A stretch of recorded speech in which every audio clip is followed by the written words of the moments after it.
Hello? Test? There'll be a delay. Yeah. See if you can hear it.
Hi, Dan, can you hear us?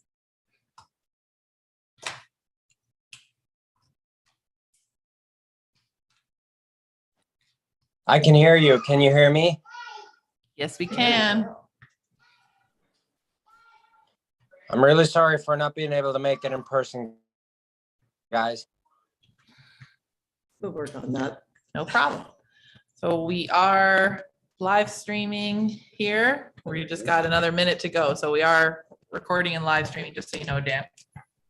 Perfect. I will be listening to the whole thing, and whenever I need to contribute, I will. Well, Dan, if you have something to contribute, speak up, because currently I don't see you.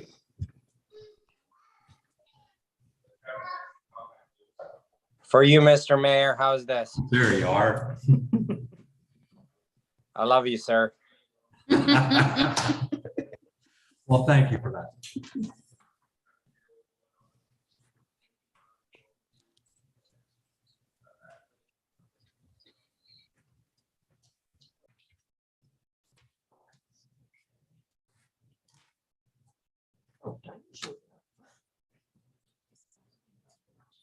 I told you 7. Exactly.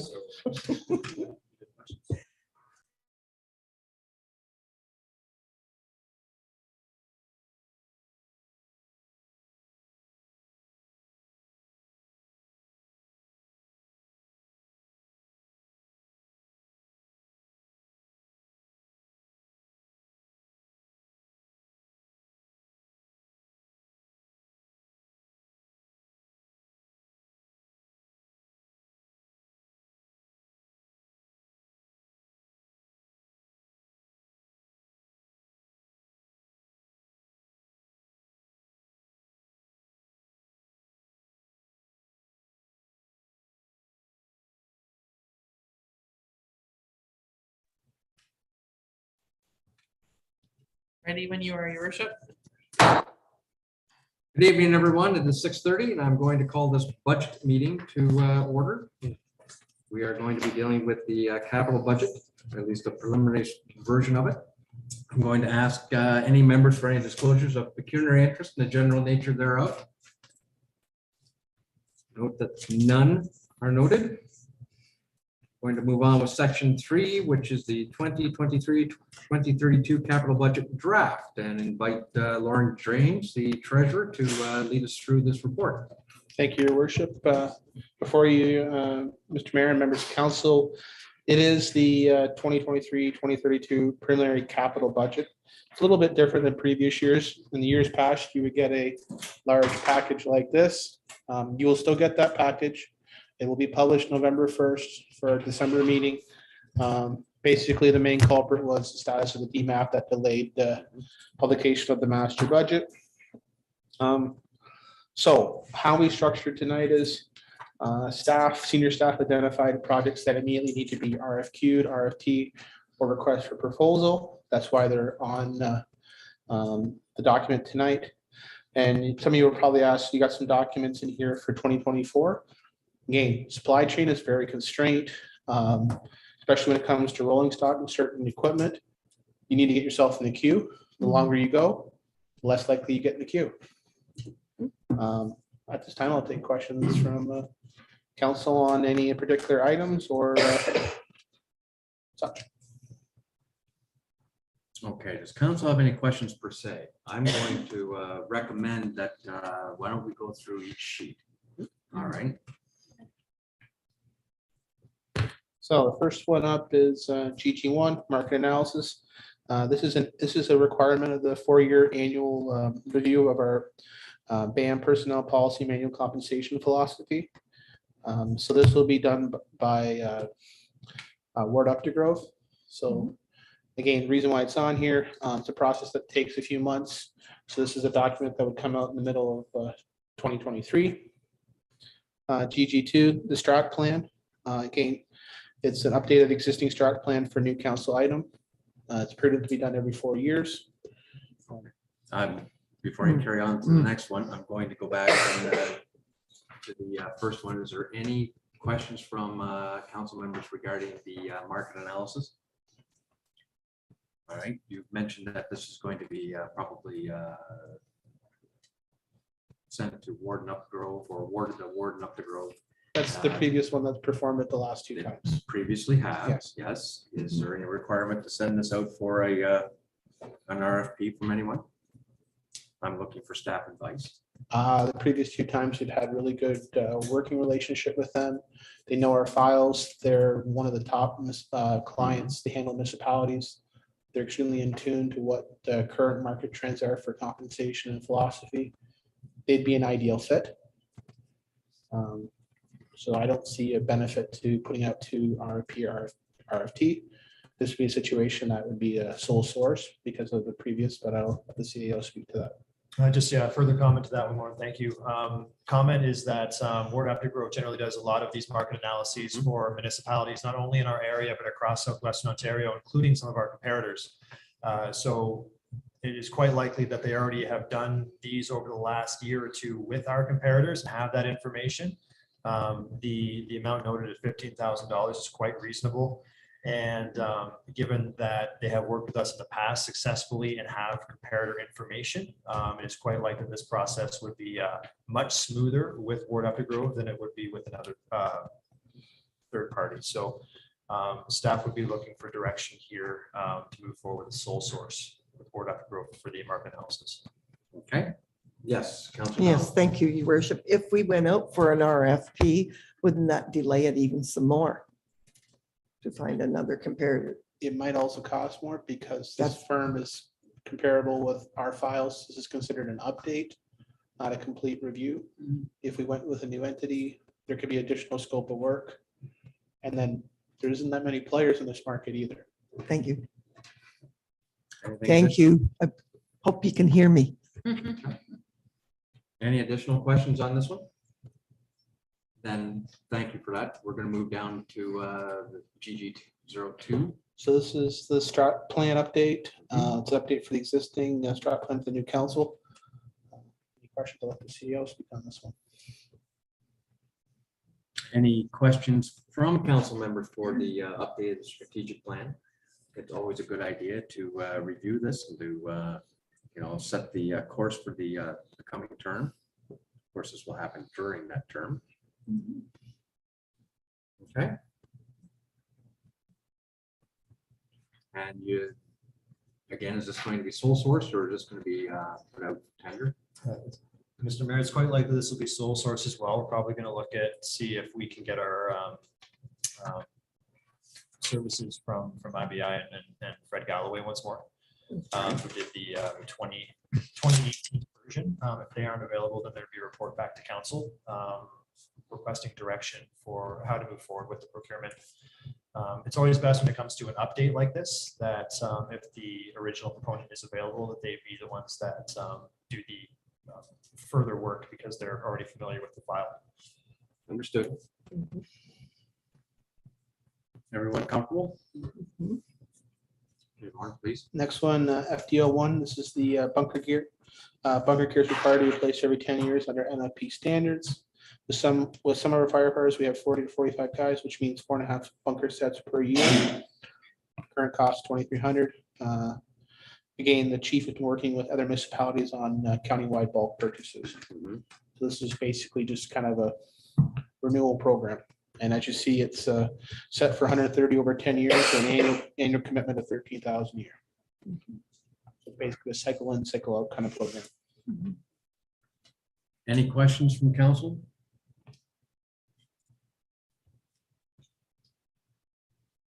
Okay, thank you. FDO2 is very similar to the bunker gears, the portable radios. It's a $53,000 project. Again, it's a cycle in, cycle out. Obviously, year one has a larger bump because that's going to require the purchase of the banking charging system. But again, a cycle in, cycle out approach of equipment. Does anyone know, is this a digital system? Or- Not sure, Mr. Mayor. Any ideas looking to? Yeah, I think, yeah. Okay.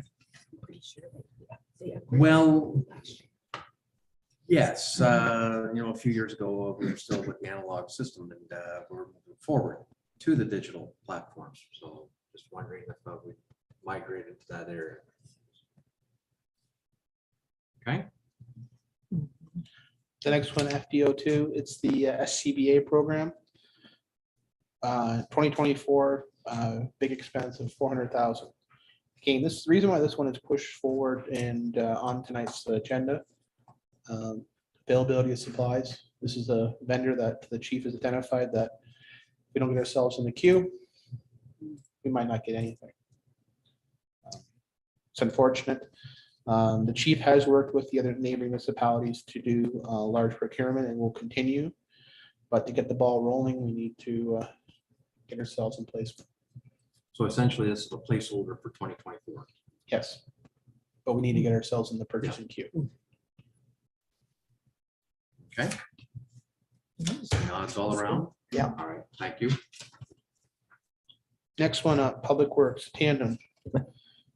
This one's even more challenging. As everyone in this room realizes that rolling stock vehicles, commercial, industrial, are been very hard to source during the pandemic, and they continue to be.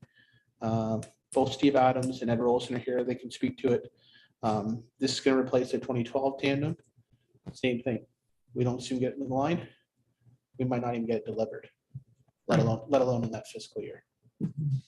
Yes. Just to further that comment from the treasurer, this is very similar to the piece of fire rolling stock that council considered last summer. That was for 2023 procurement, but we brought the report to council in summer of 2021. So we wanted about 18 months of lead time. We're looking at similar here because of the timelines to procure such vehicles. So yeah, there is recent precedent. Okay. Truck 3 is still serviceable throughout till its end of life. Yeah, it's getting pretty high and that's.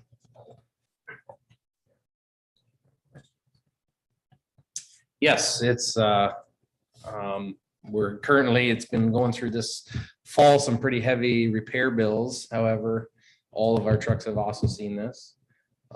We will continue to maintain. Lifespan was for 2024. It was repainted. The box and the frame were repainted in 2019. So that gave us a couple extra years on top of this, because we knew we were pushing it 2 extra years. So yeah. Any comments or questions? Again, it's a placeholder for 2024. Okay. Thank you for that, Steve.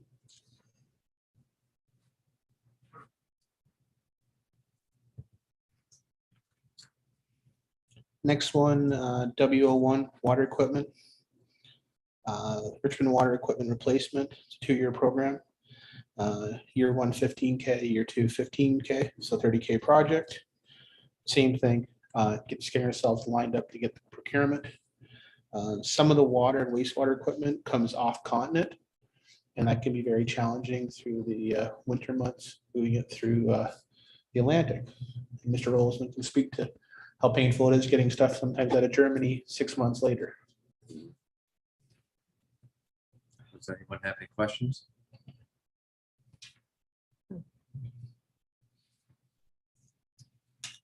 What kind of equipment are we talking about, Ed, if you don't mind? Your worship, the equipment that we're speaking about here is specifically treatment equipment for the Richmond water system. Typically items such as filters, in our case, specialized nitrate filters have to be replaced. They are obviously capital items. And as the treasurer indicated, that a number of these specialized pieces of equipment do quite often come from European market as well as US. So yeah, it is nice to get ahead of those challenges, because for our system, quite honestly, being so small, they're custom build applications. Okay, thank you for that. You're welcome.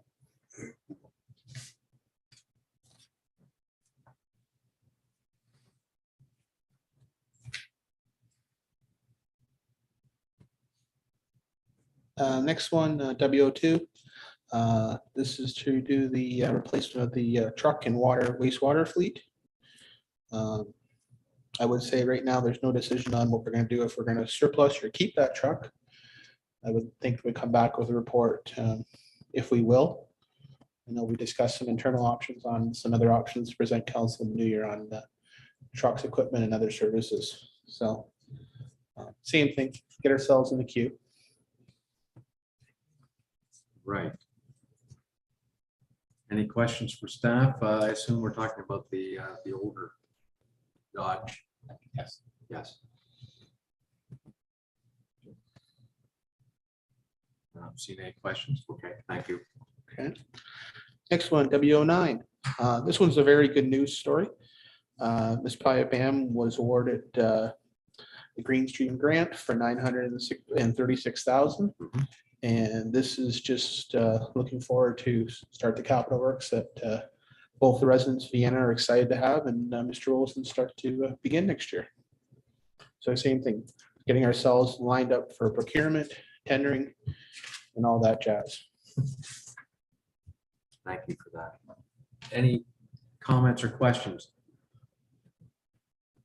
We've known this has been coming for quite some time, and I'm looking forward to having this implemented.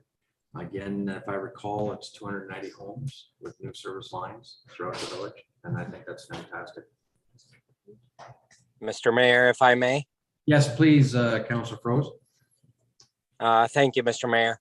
I'm just to staff, the amount of procurements we're making for 2024. Is this online with every year that we do, or are we,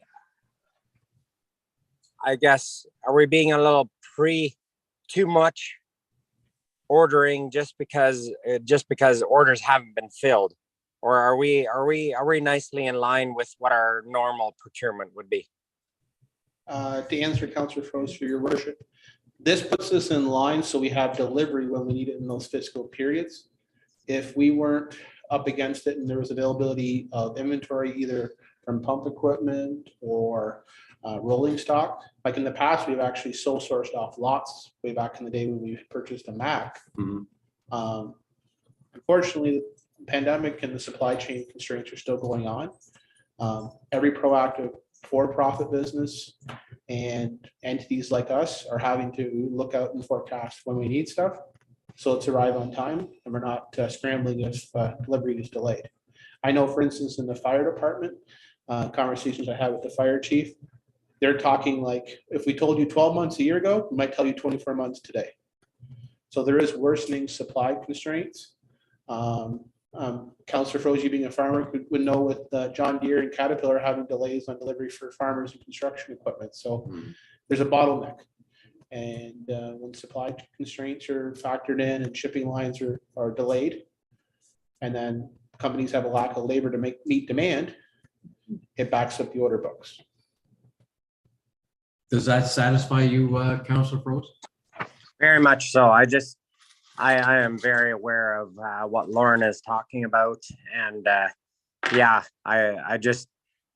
just sounds a little bit like much for 2024, but I know that a lot of the stuff probably won't get delivered to 2025 or possibly even 2026. So I am very aware. Yes, thank you very much. Thank you. Any other questions? Yes, Deputy Mayor. Thank you. Through you, Mr. Mayor. I just wasn't sure where exactly to ask the question, but I'm going to ask it since we're talking about procurement. I'm wondering if the budget is identifying possible inflation and how we're going to deal with inflation if it isn't budgeted. So all the equipment and rolling stock already have inflation factored, especially the fire, which is even more sensitive. Okay, please. Sorry about that. The fire equipment already has inflation factored in, which is even more sensitive than rolling stock. Right. Staff have done their best job to identify recent procurement and then put what's called an inflator factor in there. This past year with our 22 capital, we were within 2 to 3% margin on what we forecasted to actuals. So that's a pretty good view on it. Obviously, if the Canadian dollar gets worse, luckily the dollar's got better in the last couple of days, but it looked like we were having a rout there for the last 10 days. Obviously, if our dollar becomes worse, it's going to impact a lot of procurement. And looks like core inflation is coming down. but it's still relatively high. So yes, there is some still headwinds. Obviously, when we put stuff out, if we anticipate a number is 550 and the RFPs come back 575 or 600, well, that's where the wind's blowing today, unfortunately. Then we have to find, reserve lines, ways to fund it accordingly. Thank you for that. Anything else? It's a good question. Okay.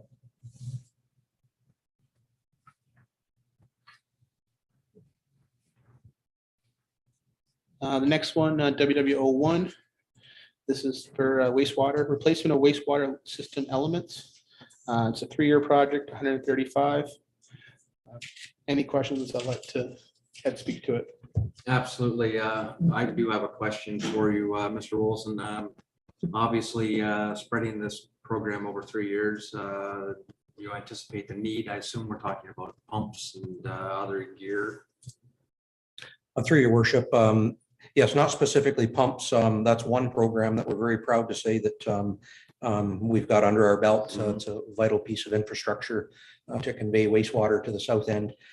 Specifically, components that we're dealing with here can be components being highly mechanical. I think it's important to keep in mind that the treatment facility, the pumping stations, and the entire system are highly mechanical.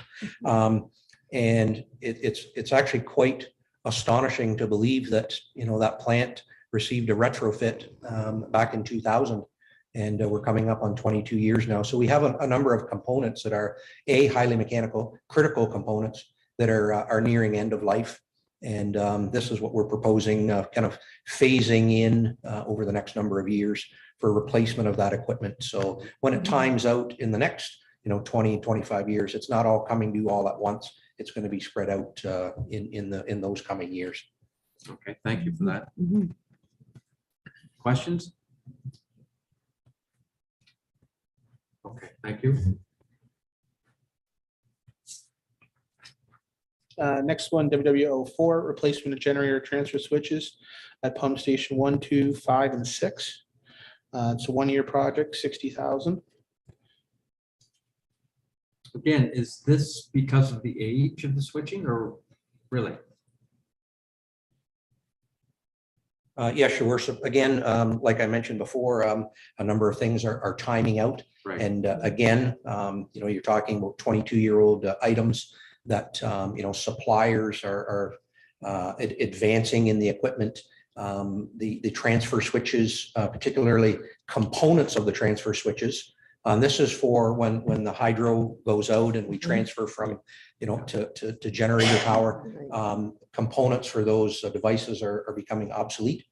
And again, this is a critical component that, obviously can mitigate liability for us if obviously working correct. But yes, these are components that are aging out and becoming slowly obsolete. Well, thank you for that. Obviously, it's a progressive way of dealing with things. It's proactive rather than dealing with reactive through failure. Your worship, we're actually looking at, it's not really new technology, but for us in the wastewater, in the transfer switch industry, they have new meter-based transfer switches. Right. This is something that we did in Richmond for the generator there. So we may be able to actually source that option for these pump stations as well. And we have a couple of suppliers and electricians looking at that for us right now as we speak. Wonderful. Councilor Donald. Yes, thank you, your worship, to Mr. Rosen.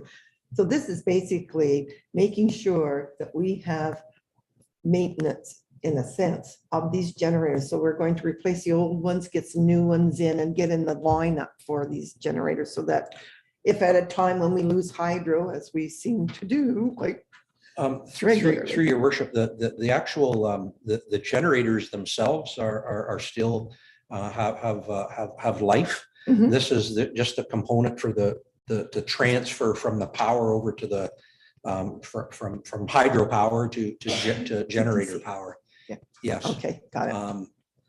But in terms of where you're going and it's a critical piece of infrastructure that yes is very crucial to the operation in the event we lose power. Thank you very much. Anything else? Yes, Deputy Mayor. Thank you through you, Mr. Mayor. Ed, I caught a piece there and I just want to confirm that I understand it. So you are mentioning that these switch components are critical and yet we're having difficulty or they're no longer available. Did I understand that correctly? That they may become obsolete? Through your worship, Deputy Mayor, that's correct. They're slowly becoming problematic now, where there's components of the actual transfer switch, the electronic components in particular, that are becoming very problematic for us to source. A number of years ago, we were kind of warned that this was slowly happening. We were able to stock up on some of those components that drive that mechanism so that it can transfer properly. So yes, manufacturers are essentially forewarning us that you should be looking at these, and they are, I guess, in essence, 22 years old. We wouldn't think that they're coming up on end of life. They wouldn't be coming up on end of life if there was a continuation of materials to repair these. It's a supply and demand issue, and slowly they've just, they're less and less. Supplementary then? Yes. please. So once we order and gather and collect what we can of what's left of the supply chain, what does it look like down the road for us?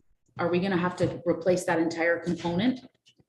with Through your something worship, new, or- we believe that where we're going currently with newer technology, updating the component will obviously bring us another 20, 25 years of life. That's our hope. But again, if we just had that crystal ball, we could predict the future of what Capital Works looks like. But now it's timing. And I think, I've said it a number of times in my presentations, these Capital Works are all about, spending the right amount of money at the right amount of time, at the right time on the right projects. Yeah. Thank you for that.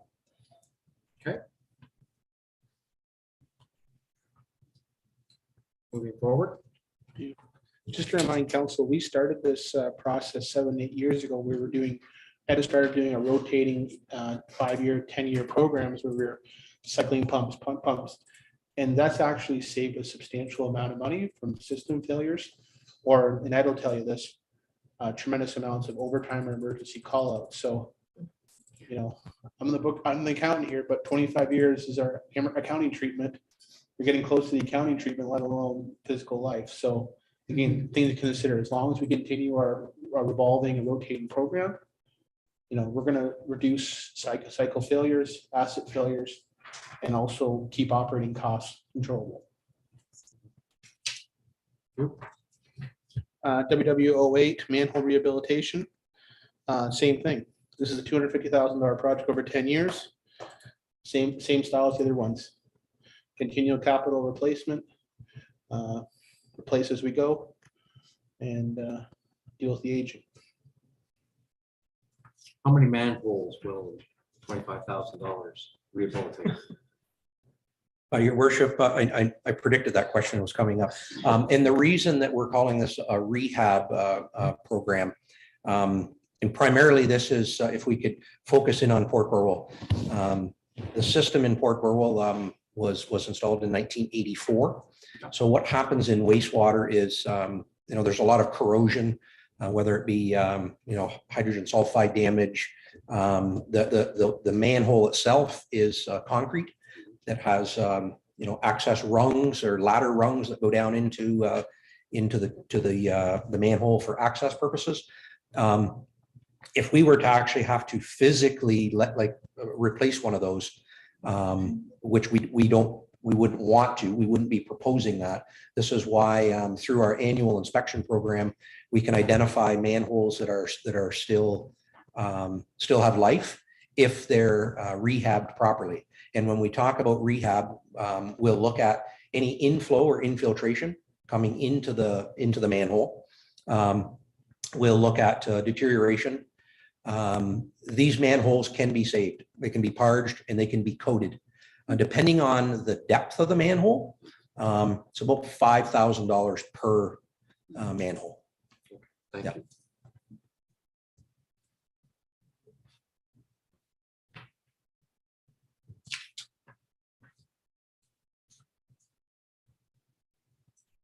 Any other questions on the WW08?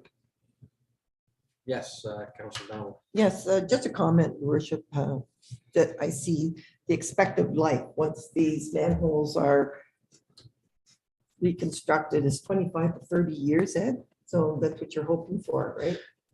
Through your worship, this is correct. This, I should have maybe cleared it up a little bit further. There's the material when it's done, it looks similar to like a Linex, like that's in a box of a pickup truck, this Mhm. this material that they spray on. It's very similar to that. It's quite a bit thicker, but it's very, very durable, and it's resistant to corrosion and whatnot.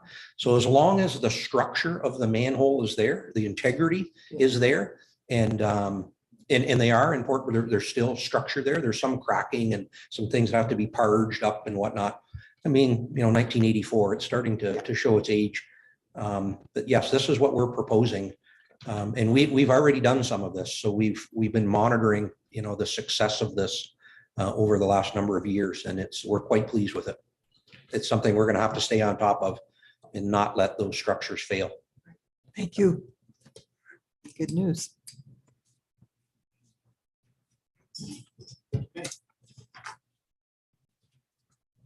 FA01. FA01, 2023 SCC expansion. This was supposed to be done this year, but due to tendering designs and supply chains, this is a 23 item. This was in the 22 budget, so. Okay, any questions?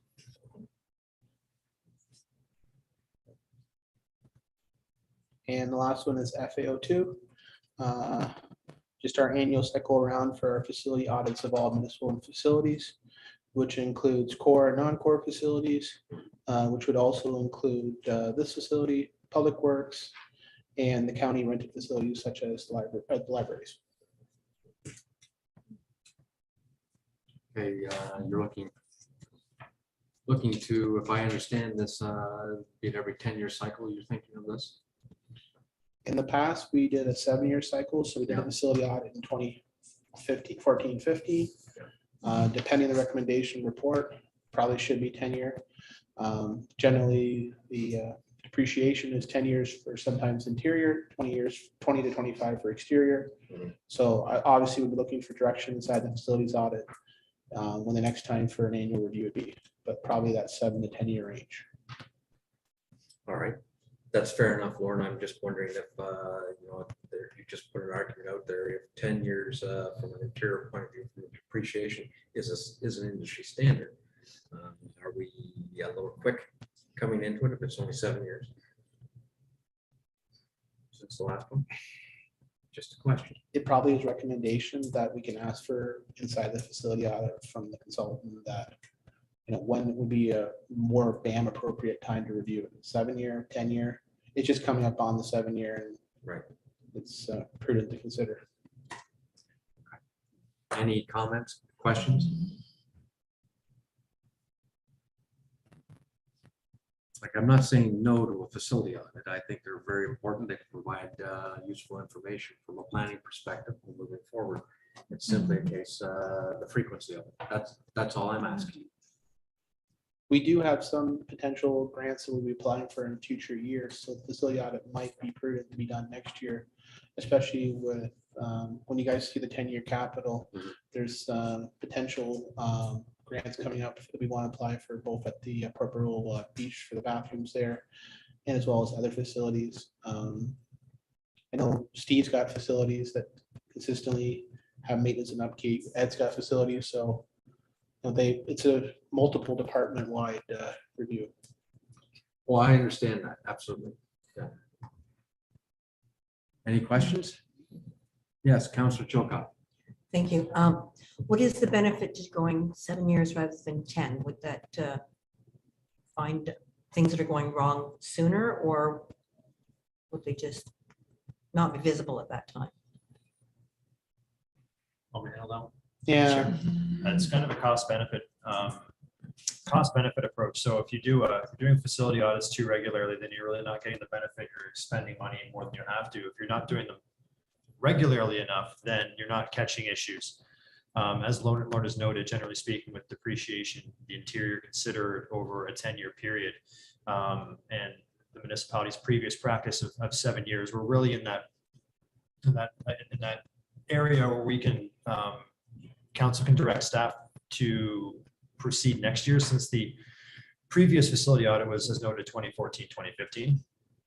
What a facility audit would do for us is it would give us a new basis for determining what the needs of our facilities are from a capital perspective, and we can more readily target our approach to grants for our existing non-core and core facility infrastructure.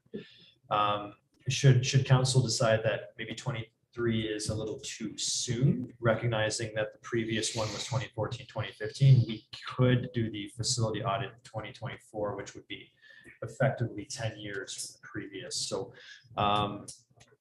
leave it with council. And for this, it would be, RFQ we go out for, reaching out to the firm that did the previous facility audit as well as a part of that. So I'll leave it with council.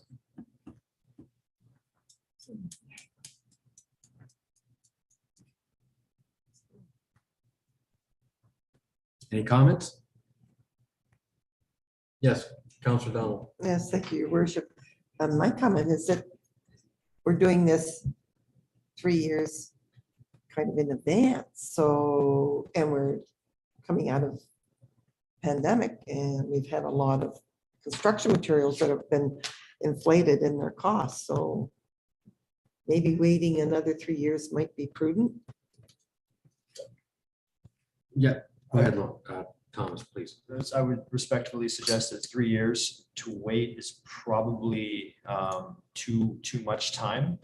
The facility audit would be done to identify the state of the building and wouldn't necessarily require us to do any construction work right away. So we're not getting impacted by labor or materials by virtue of doing a facility audit. It's simply to identify to us the state of our facilities. And where future cash needs to be. Yes. This was the main crux. When we had the problem in 14 and 15, we had no facility audits. We had no facility audit and we had no facility reserve. And the council today was willing to commit 100K. Mayor Ketchel, you remember a year as a councilor, that was a commitment. And that money was pledged for which facility and community center that the community was going to retain. And that's basically the pledge. Now, obviously, we do have facilities money that comes in from our net proceeds from the library lease. But it's one of those times where we need to see, okay, are we coming up with issues in public works? Are we coming up with issues with wastewater and that? Because if they've got a problem, we need to know in their reserves so that way we can fund it accordingly. That also impacts future rate studies, both on water and wastewater, if there's bigger facilities in Ed's buildings. So the cost here versus all of a sudden you have a work order that says buildings can't be occupied is much more expensive. And we've been there before. Thank you. Okay. Yeah. Okay. Council. Everyone else? Dan, are you still with us?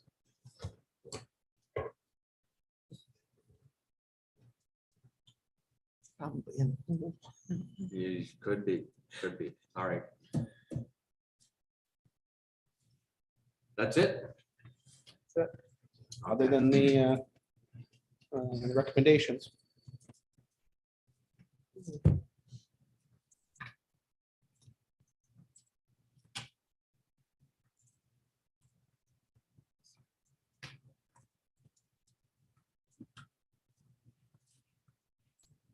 Any discussion on any of the points? Keep in mind that this is just the first go 14 items to get some head start on from a procurement point of view.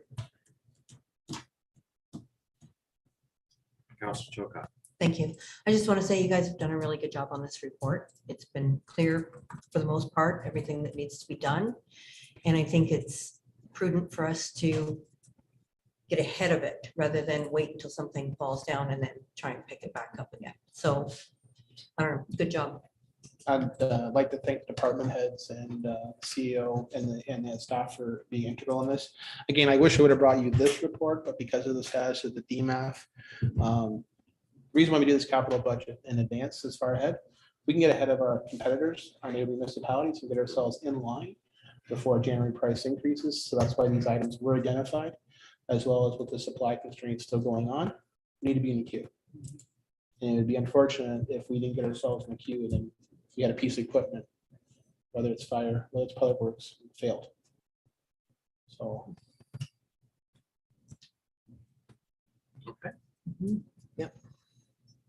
Like, I know that it looks quite daunting. Some of these pieces, of capital are quite costly. Some of them have some health and safety issues with it.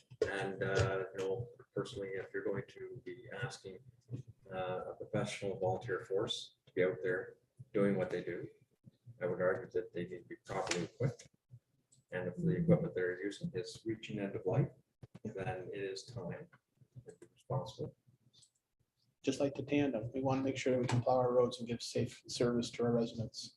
We don't want to have a tandem not arrive and then we're short of plow in the winter. Any other discussion? Any other questions? Okay. We have a motion before us that reads the staff report TR 1622 regarding the 2023-2032 capital budget we received for information.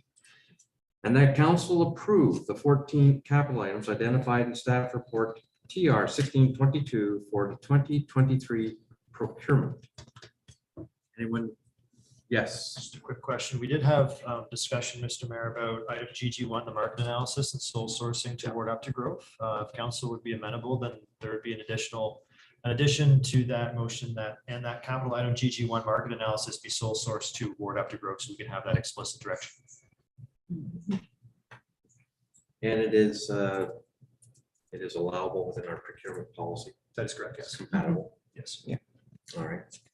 Do you have wording? Yes, the wording would be, and that capital item GG1 market analysis be sole source to Ward up to growth. All right. That is the amended motion. Do we have anyone willing to move? Councillor Chilcott? Move. And seconded by Deputy Mayor Weisler. All in favor? Dan, are you with us? I am here. Thank you. You're in favor of the motion moving forward? Absolutely. Okay, then that is carried. Thank you. Section 4, bylaw. The bylaw to confirm all actions of council. So that confirming bylaw 2022-068 be read first, second, and third time and finally passed. Mover and seconder, please. Councillor Donald and Councillor Chilcott will second. All in favor?